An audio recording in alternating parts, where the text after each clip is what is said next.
Thank you for coming, and please, let's welcome Monsieur Emmanuel Faber. Emmanuel, all yours. Thank you, Elena. Well, good morning, everyone. Thanks for being with us today on this so important moment in the history of Danone, 100 years. Not only looking at the very rich past of our company, its vision, its passion, its ability to adapt to so many different circumstances all along the last 100 years, but really also about opening the next 100 years, which is, I think, mostly what we are going to do all together today. I would like to thank the kids for basically putting very simple ideas, putting very simple questions with no fear.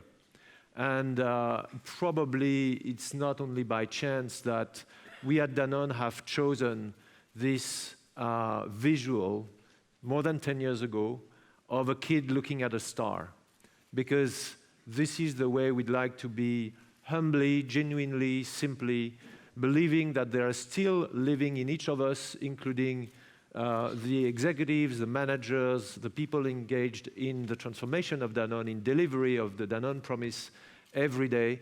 There is still this little kid that's able to ask the right question, to question the way we do things, because we've been doing things for years and we've been taught to do things for years, but yet they may not be the right thing to do. So yes, they are asking the right questions. And the true answer is yes, they're right. The food system still delivers and has delivered wonders over the last 50 years to take people out of hunger, to deliver lower costs on getting the intake that we humans need for just make a living. That has been, in the same time, the cause probably, and certainly going together with a change in the life that many people live around the world. There are 2 billion people now that are either overweight or obese. There are more than 500 million of people that suffer non-communicable diseases like diabetes. So how can we say that with that we have a system that will work for the long term? So there is an urgency to complement that system, and in many ways to fix it, to reinvent it. So who is going to do that? Of course, the people. We do not, I think, the people in this planet, they do not need fundamentally companies like ours. I'm sure they can invent many things by themselves, and actually that's what they're doing.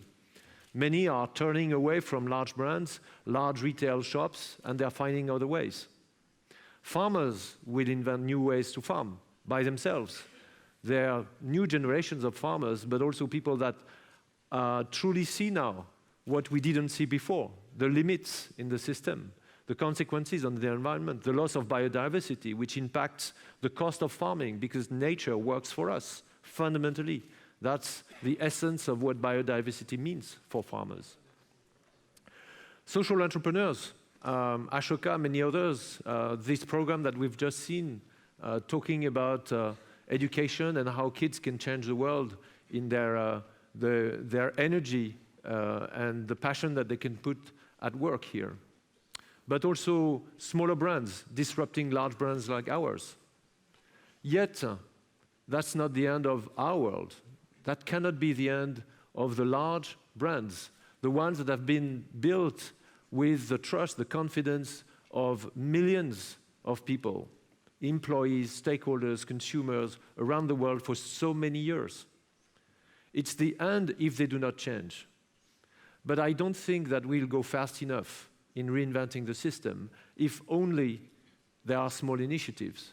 We need to be part of not being seen only as part of the problem, which is a collective problem, but part of the solution, which have to be collective solutions.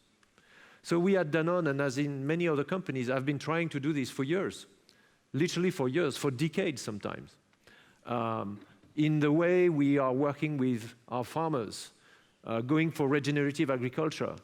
When a company like Danone decides in the US, facing soil depletion all over the place, the loss of biodiversity, to reintroduce biodiversity by exiting GMOs on half of our production and creating something different between organic and GMOs, conventional cereals for the feed of the cows of the farmers we work with in the US. In 2 years, we are transitioning $1 billion out of the GMO system in the US.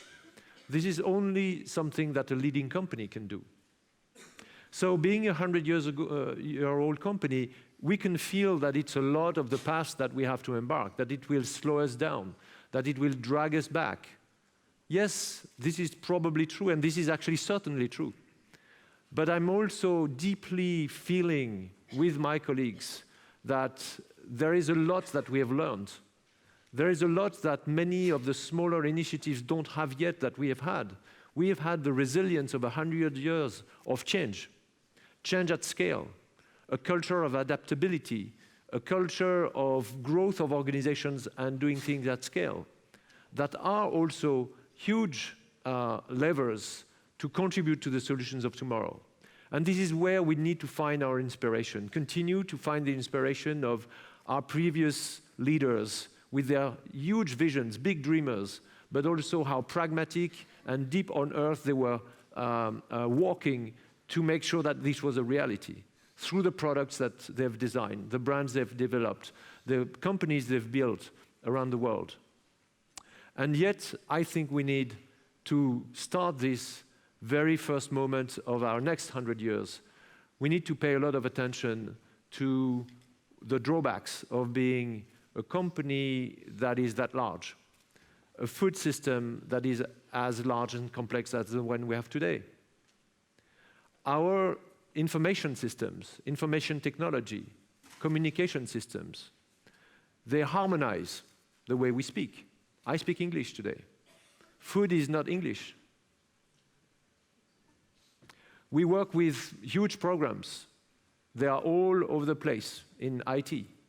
They basically format the way we process things, and therefore the way we do things. And the way we do things is basically designing the way we look at the world. We have a tool, and we believe this is the solution for the world. The food safety, which we have been immensely proud of participating in establishing around the world with the Global Food Safety Initiative, all over the place, is a fantastic tool to avoid big problems. But it is sterilizing the biodiversity. It's standardizing and focusing only on a few species, the one we know, the one we believe they're sure. But if we only use 3 potatoes from Peru and export them for the big crisp makers, well, this is not paying a tribute to the potential of the 3,000 species of potatoes that grew in Peru. And the same goes for tomato in North America, and the same goes actually for milk. We are milking cows, Holstein, all over the place. Tomorrow, there is a risk. The risk is systemic risk. The way we have, the day we have a problem on one of these, we have a global problem. And the same goes for thoughts, for the way we share our thoughts, in the language we use. And I would even go further, the way we share our emotions.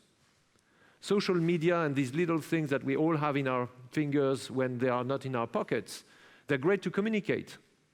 But using emoticons, I'm just sterilizing my emotions. I'm standardizing my emotions.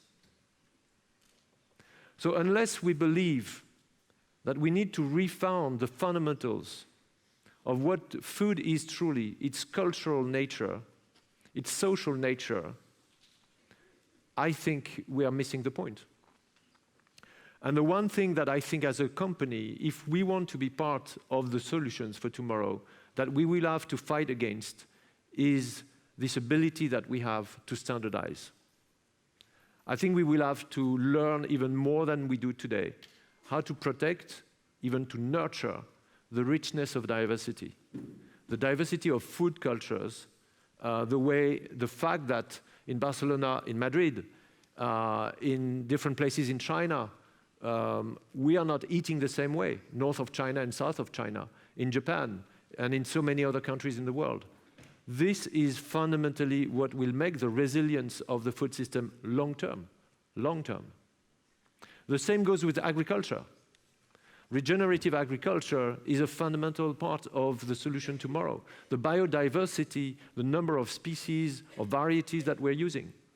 Each time there is IP built on living organisms, we know statistically that's a fact, that diversity is declining. How can we support systems that are more open? And the same on what I just said about our thoughts. How can we develop a culture as a company that really encompasses the diversity of who we are, of who you are, all of you as our partners? This is why we started this One Planet, One Health program, and then we went through this governance change at Danone, where we are trying to embark 100,000 of us, having a voice on how we are going to monitor our progress towards our 2030 goals. 100,000 of people have been consulted last year at Danone. We gathered 500,000 information, locally rooted information, to build on what is a priority locally for our goals. And the same goes with the fact that there are now, or there will be, end of this month, all of us will have one share in the company. All of us will be co-owners of that company, symbolically, so important. Because facts, figures are so important, but what's missing is symbols. And the one thing I would like to share with you is that we've been thinking about how to mark this morning as the first day of Danone's next 100 years. So we made a decision. We came to realize that fermentation has been there for thousands of years in the history of human food. And everyone is now rediscovering the power of fermentation as a natural process to protect, but also to enhance the nutrition elements of food. Probiotics have more than 100 years of life in the science world. And we know now that there is a consensus about how important they are for human metabolism, but for a lot of other very interesting applications. So the decision we've made is that we realized that as a company 100 years old, as a brand born here in Barcelona 100 years ago, probably one of the most important treasure that we have been assembling as a company is the collection of 1,500 strains, ferments, bacteria, that we have developed. We're only using a fraction of them today. And we know, talking to a number of people like you in this room, scientists, farmers, innovators, startups, that they could have many more applications than the one we found in our products. So our decision has been that we will open this collection, open source, starting today, for research. For research that can be about food application and how can we improve the nutritional value of food through the fermentation, through the strains that we are using. It will be applicable for non-food as well. We know that fermentation can reduce the methane emissions of cows' rumination. We have insights that it can serve the purpose of enhancing and enabling soil restoration, the life of microorganisms in soil, which is so important for the future of agriculture and therefore food. So we believe that even for us internally, this mindset of opening what we probably have assembled as our biggest treasure is an important move to build a world, a food system where we would be consistent with our B Corp ambition. We would be consistent with our One Planet, One Health ambition. But most importantly, we would be consistent with the fact that we cannot do that alone. We need many people. We need the science, the energy, the passion, the knowledge of many other people to do that together. The first of them will be Institut Pasteur, who has welcomed this initiative, who is actually hosting part of that collection and will facilitate that process. And I would like to thank them for this. With that news, I'd like to welcome you again in this very first day of the next era for Danone. Thank you all for starting that era all together, and I hope you'll have a productive day. Thank you.